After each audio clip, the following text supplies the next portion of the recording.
Wisconsin's art scene is an eclectic mix of the traditional and the innovative. On this episode of The Arts Page, we look back at some of our favorite art stories. Meet Milwaukee musicians, the WhiskeyBelles, and hear how they create original music and a connection to their audiences. Learn about the Milwaukee Ballet's legacy of dance here and around the world as they celebrate a milestone anniversary. And see how temporary masterpieces are made at the Museum of Wisconsin Art's Art and Chalk Fest. That's all coming up now on The Arts Page.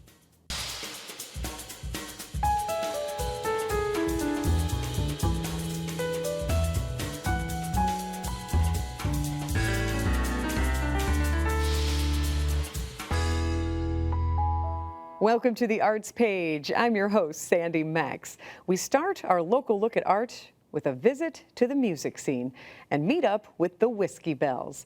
This all-female trio of musicians based in Milwaukee combine their talents on creative covers of some of their favorite tunes while also writing original songs with catchy lyrics, lots of personality, and toe-tapping beats. How's everybody doing today? We are the WhiskeyBelles. We're from Milwaukee.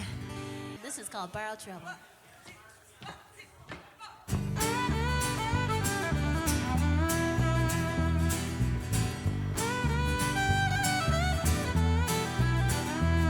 I've been digging this hole all day long. Needing your love, but I'm moving on.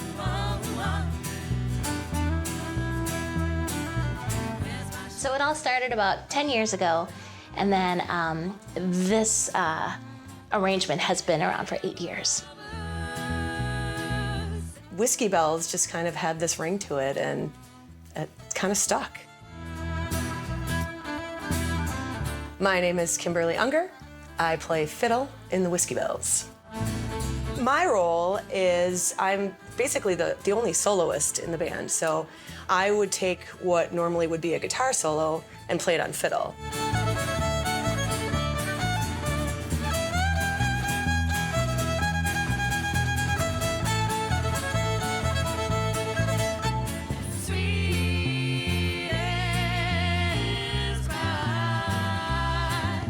My name is Sarah Moylanen, and I play bass in the WhiskeyBelles. I kind of play it in more of a bluegrass style, and it sort of lays down the bass rhythm because we don't have a drummer. So Chrissy and I have to make the rhythm happen.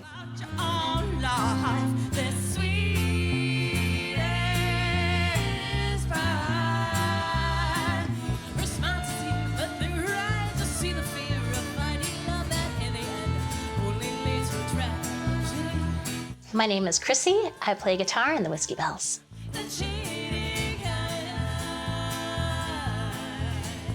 It acts as a rhythm instrument. I think I play it a little more percussively than most acoustic guitar players. And so, like Sarah said, it replaces the drummer. Well, we got our sound from a trio, which is Dolly Parton, Lynn Ronstadt, Emmylou Harris. So we started off learning that album and kind of figured out where our sound was. But again, that was 10 years ago, so we've definitely evolved from there.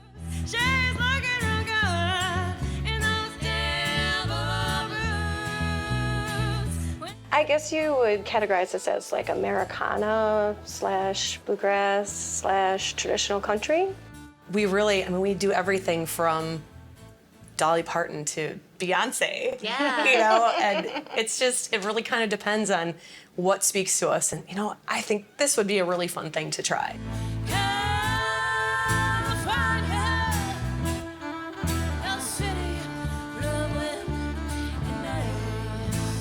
We kind of take our own personal take on the songs that we play. Like, we don't play them like a traditional Cover band does. We WhiskeyBellify it, we make it our own.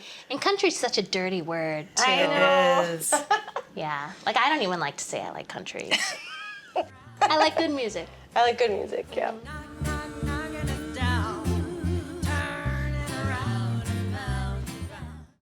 Okay, so where do you want to start? Let's do the whole song again. Okay.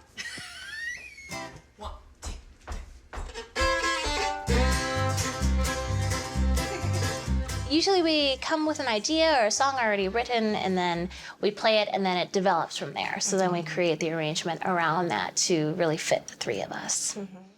And I think that holds true for every song that we do, Yeah. whether it's an original song or a cover song. Right, and most of the time we're adapting songs that don't have three-part harmony into three-part harmony. So it's fun to try and, make all three of our voices work together on stuff that you wouldn't normally hear it on, so. And that's the best part. Yeah. Arranging and being creative with whether it's our songs or something that you hear on the radio. I'll take you out, we'll have fun. I'll take your woman in a bar, drink the bottle, It wasn't until that I played with the WhiskeyBelles where people just stop and they're like, 3 women all playing their instruments and all singing and all just being these powerhouses. So it's a lot more fun than solo shows. My favorite thing about playing out with these ladies is that we can just do a song a cappella with it's just our voices. And I don't think people realize that it's really us singing at times. And we just work that hard on our harmonies where, it's tight. And so when we stop and just play a cappella and sing, it's neat.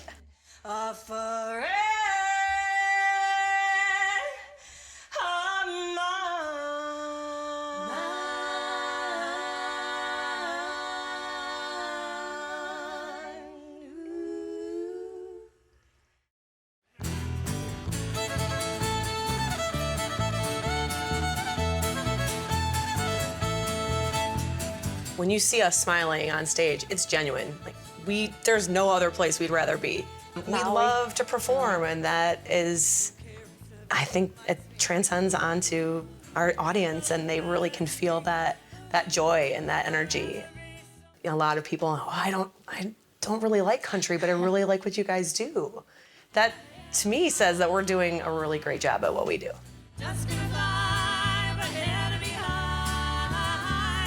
When you sing with people that you connect with on a level like this, it's like you're giving a part of your soul to your audience. And it's a very vulnerable place to be, but it's so rewarding on so many levels. And to call these ladies my friends on top of that, it really is amazing. We've just spent so much time together. It brings us a lot of joy. And again, I think that people see that when they come and see us play. Well, we were friends first. So friends first, and then we became a band. drink the bottle, it's over. Drink the bottle, it's over.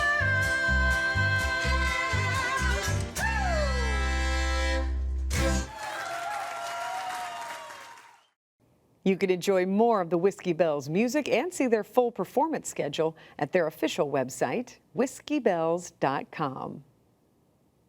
Coming up, we visit West Bend for a festival devoted to creating chalk art. But first, we celebrate a milestone with the Milwaukee Ballet.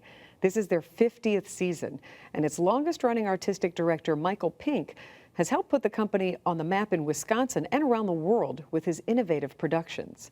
Learn more about the history and the legacy of the ballet company that calls Milwaukee home. Milwaukee Ballet is a classical ballet company, therefore most of our dancers are trained in classical ballet. They come from the four corners of the world. The style of work that we present ranges from classical to very contemporary dance, and our audience has grown to expect that level of diversity. What is important and really differentiates us from many, many other companies is our commitment to narrative work. We produce full length, by meaning an entire evening's entertainment that tells a story without speaking a word. Both my wife Jayne and I, when we first met, we were working together in England, and the company we worked for was really beginning to pioneer the idea that narrative dance could really mean telling a story, a complex story, not just boy meets girl, bad guy, good guy, prince, fairy, swan, whatever it might be, and then lots of lovely dancing. Our primary goal was to really tell a story that had integrity, that had continuity, and that really developed the characters and their relationships. And so together we really pioneered the idea of developing non-verbal narrative theatre, and that's become a major part of the identity of this company. We take time to talk about things and really invest in that storytelling, and sort of being able to articulate how you make a dancer understand how they can actually speak with their bodies is really crucial.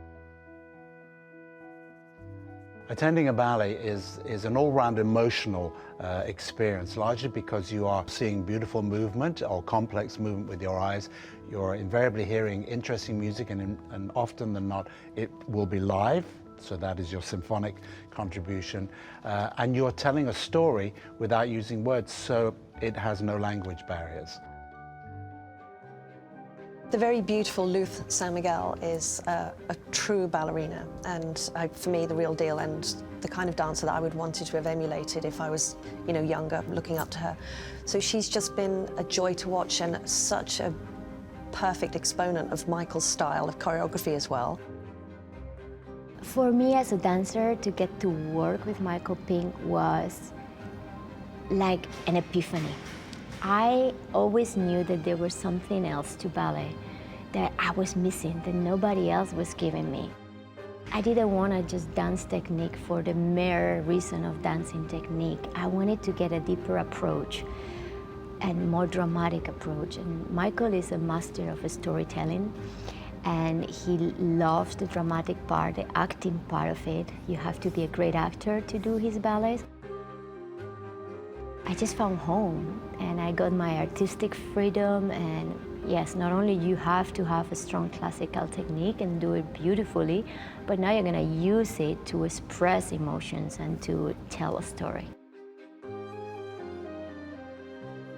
So on top of Michael's sort of impeccably high technical standards that he holds for all the dancers in the company, which is incredibly important for a ballet company, he also has the same standard for artistic qualities. So Michael in the studio is split between how you're portraying a character and also how you're executing your steps. So it's incredibly inspiring working with someone with his wealth of knowledge and experience. Well, certainly in the 17 years that we've been here, I think dancers and social media communication, they start to find out about what's happening in Milwaukee. They connect with each other, and then they're also new work. The opportunity to actually be part of a creative process, a nascent creative process, is really exciting one for a dancer. So you're not just doing a blueprint of somebody else's Aurora or a Prince Siegfried. You actually get to make something brand new. That's something you keep with you forever. I think it's human nature. People want to belong somewhere where they feel valued, appreciated, listened to, and a part of the process. And the world of dance, because of the nature of it being usually young people, again, it is assumed that you're young. What would you know? This is a perfect size organization. It's not an institution, that's the difference. It's certainly not an institution, and 25 dancers is a really nice, intimate group of people, so everybody gets an opportunity to be a part of it. Here you can grow, you can develop, you can be just about anything you want, and I think that truly speaks to why people say, I want to make Milwaukee Ballet my home, I want to make Milwaukee my home. Every time I say I'm from the Milwaukee Ballet, I am terribly proud of that. And I'm very proud to be in this artistic community. I think Milwaukee Ballet's mission to maintain traditions but also push the art form forward to continue to bring joy to people, and I think it will continue on for years to come. I would love to think that the legacy of this company will really be its first 50 years and its history and its journey, and in particular the time that I've had the great fortune to be its artistic leader, that we've elevated the art form to a level where more people are coming to the ballet, more people are appreciating it, people are really aware of who we are as an organization in our community. But I would like to think we might become a role model for success for companies of similar sizes around the country, around the world, and that people would be inquisitive and interested enough to want to come and see how we do things here, because it's always about an ability to learn and continue to learn. See more photos and videos of the Milwaukee Ballet and check out their entire 50th anniversary season schedule, including the holiday tradition, the Nutcracker, at their website, milwaukeeballet.org.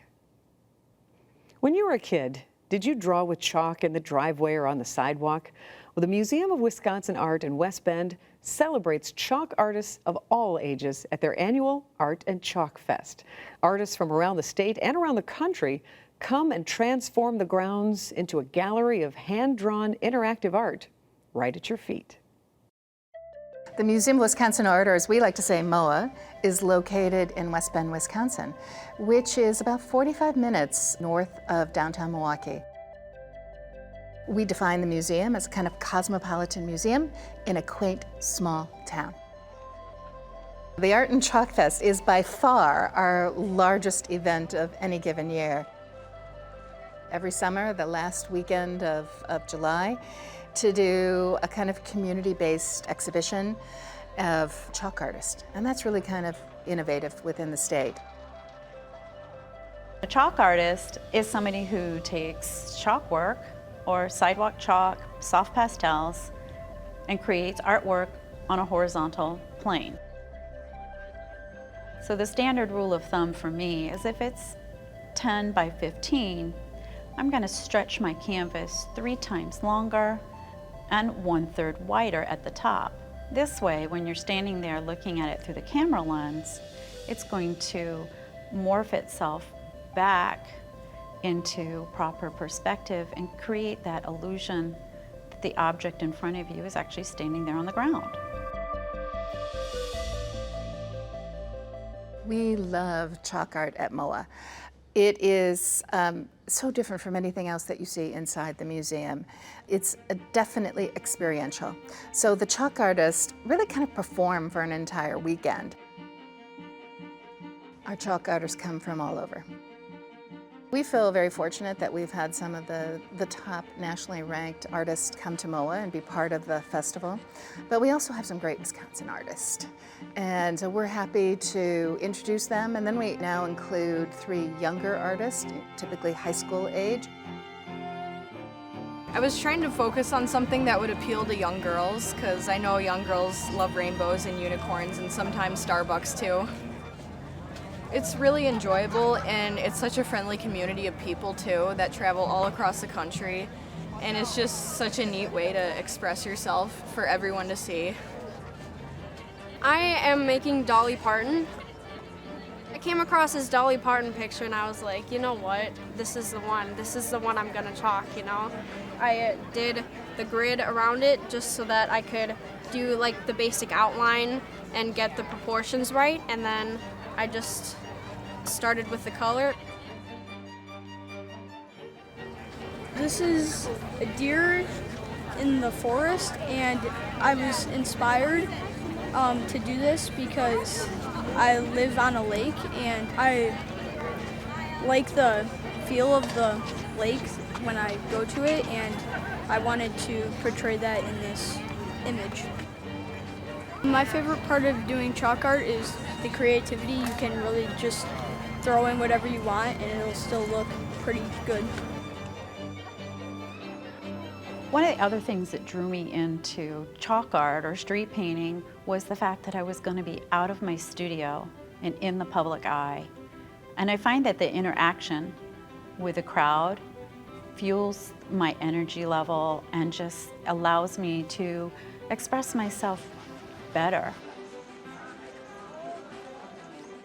Well, here at MOA, they decided not only was I going to help new chalk artists, but maybe I should do a program for the students, for the younger kids. And I am always all about teaching the younger generation something about art. It's really great for the students to be able to come to the workshops in advance and meet one of the artists that's going to be on the ground, actually chalking during the event. They're going to learn a lot about what I do, what the other artists do, how we use our chalk medium form, and then when they get to the event to see the actual show, they're all giddy and excited because they actually know that artist. I know that artist. Today I am working on an inspirational piece from one of H.H. Bennett's images, and it's of his great-granddaughter. What they had done was they'd made this diorama, and then they placed her in the within the scene. She looks like this major giant inside, and I like to do a lot of work with animation characters, so I decided I wanted to do a 3D animation using that photo as my inspiration. So a lot of times I'll start with the eyes, because that seems to be the most appealing. Once you get the eyes down, people are so focused on the eyes, then I just branch out from there. So I did her eyes, I did her face, worked down through the mountains, and today I get to come back and I get to add whole nother layer, which enhances it even more. When you come to the Art and Chalk Fest, you actually have a chance to see how the artist works and thinks, to ask questions, and I don't think there's anything better. When people come out here to look at these images, I just want them to enjoy the fun aspect of what I've created. I really love the fact that the public can come and see and check it out. It's just a whole different medium than just sketching on normal paper, you know, and I just really love it.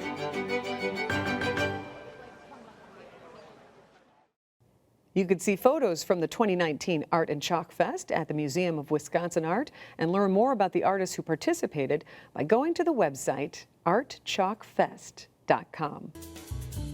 Are there artists or arts organizations that you're particularly proud of here in Wisconsin? We'd love to hear your suggestions about what you'd like to see more of on the Arts page. Please give us a call at 414-797-3760 with your comments and your story ideas.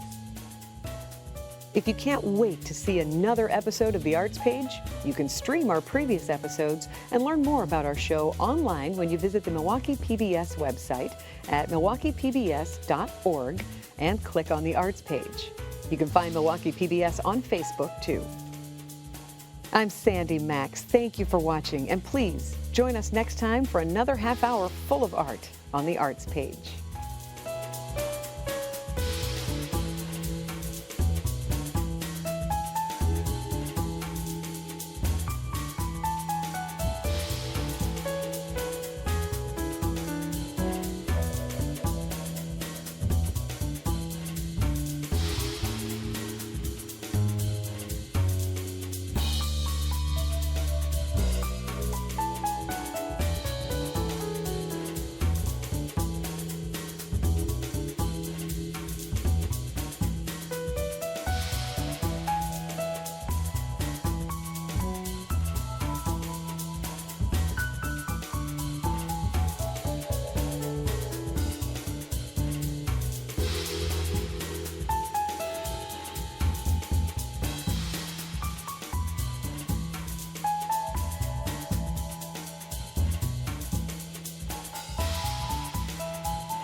What makes a good story on the Arts page is an artist's unique story. And the great thing is that in Milwaukee and in the surrounding areas, we have so many people who are so creative of all kinds. So really every artist's story is unique. And we get recommendations from viewers, so that's fun. And another really rewarding thing is every single time we've featured an artist, they are always saying, hey, if you're interested in this, this, and this, then you really should look at this artist because they're doing great things with watercolor. Or if you like music, have you talked to these 3 people? You find out what a community this is here in Milwaukee, and we're always uncovering more stories that we haven't told in shows before. There's just so much creativity here.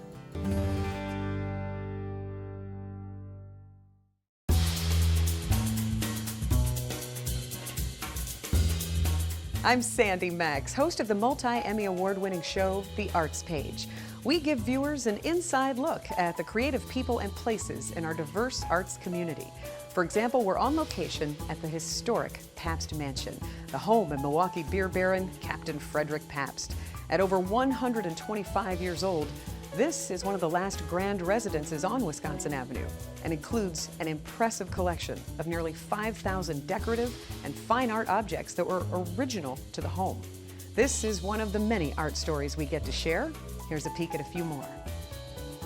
As the 2017 Pfister Hotel Artist in Residence, Bayview native Margaret Musa transformed her modern-day studio to take us back to the 1800s, when the only way to take photographs was by using big cameras, chemical concoctions, and darkroom development.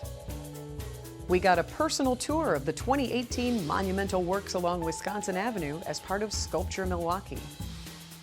Milwaukee native and Grammy winner Grace Weber established the Music Lab as a way to mentor local high school students interested in pursuing a music career and make connections with professionals in the music industry.